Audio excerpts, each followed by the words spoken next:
سردار کا چھوٹا بھائی اور وزیر کی بہن 100 اونٹوں کا قصہ۔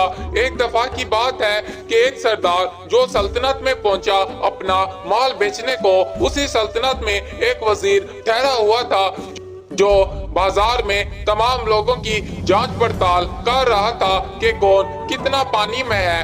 تب اس سردار اور اس وزیر کی آپس میں ملاقات ہوئی۔ دونوں نے اچھی طرح سے ایک دوسرے سے بات کی۔ دھیرے دھیرے ان کی ملاقاتیں کچھ اسی طرح سے بڑھتی گئی اور وہ ایک دوسرے کے بنا اب نہ رہ پا رہے تھے۔ ہر وقت وہ ایک دوسرے کے ساتھ ہوتے تھے۔ تب وزیر نے کہا کہ ہم اپنی دوستی کو رشتہ داری میں بدل دیں گے۔ تب سردار اپنے بھائی کو لے کر وزیر کے پاس پہنچا۔ وزیر کو اپنے بھائی کو ملایا۔ پھر وزیر اپنی بہن کو لے کر سردار کے یہاں پہنچا اور سردار کو ملایا۔ دونوں دل میں نیک تمنا لیے اپنی دوستی کو رشتہ داری میں تبدیل کر رہے تھے۔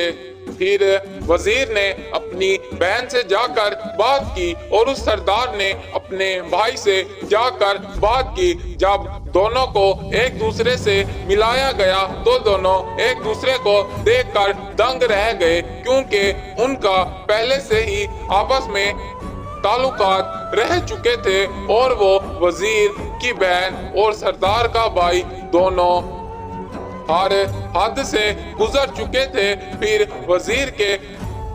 پھر سردار کے بھائی نے اسے چھوڑ دیا تھا۔ جیسے ہی وہ ایک دوسرے کے سامنے آئے تب وہ لڑکی بہت زیادہ رونے لگ گئی۔ وزیر یہ ماجرا دیکھ کر حیران ہو گیا کہ آخر ایسا کیا ہوا کہ تم رونے لگ گئی۔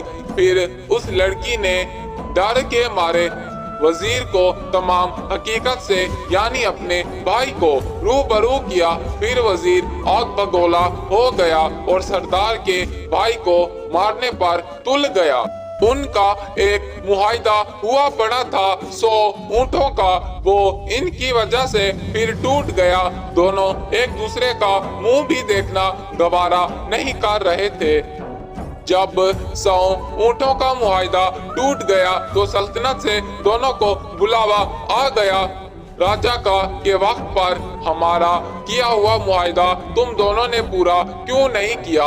دونوں اپنے گھر کی عزت کو دیکھتے ہوئے چپ کر کے ٹھہرے ہوئے تھے۔ پھر راجا نے انہیں سزا سنا دی کہ اب تم زندان میں اپنی زندگی کے چند سال گزارو گے میرا وقت ضائع کرنے پر۔ تو راجا نے انہیں زندان میں ڈال دیا اور وہ لڑکی اپنے بھائی کے لیے پریشان تھی اور وہ لڑکا اپنے بھائی کے لیے پریشان تھا کہ ہماری چند سال پہلے کی بے وقوفی نے ہمارے آنے والے مستقبل اور ہمارے آج کو برباد کر دیا۔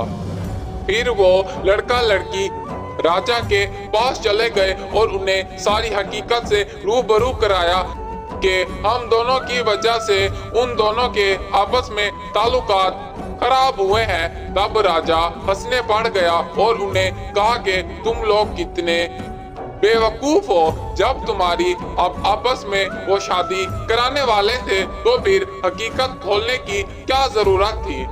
پھر راجا نے انہیں نصیحت کی کہ جھوٹ کے پاؤں نہیں ہوتے۔ اگر تم سے کوئی غلطی ہو گئی ہے تو اسے وقت رہتے بتا دو تاکہ کل کو تمہیں ان کے سامنے ذلیل ہونا نہ پڑے۔ تب راجا نے ان دونوں کو زندان سے باعزت بری کیا اور خود ان دونوں کی شادی کروائی اور وہ اچھے سے ایک دوسرے کے سنگ رہنے لگ گئے۔ پھر وزیر اور سردار نے آپس میں کیا ہوا معاہدہ 100 اونٹوں کا وہ پورا کیا اور راجا ان سے خوش ہوا اور انہیں اپنی سلطنت میں ایک بڑی اور عالیشان سی دعوت دے ڈالی۔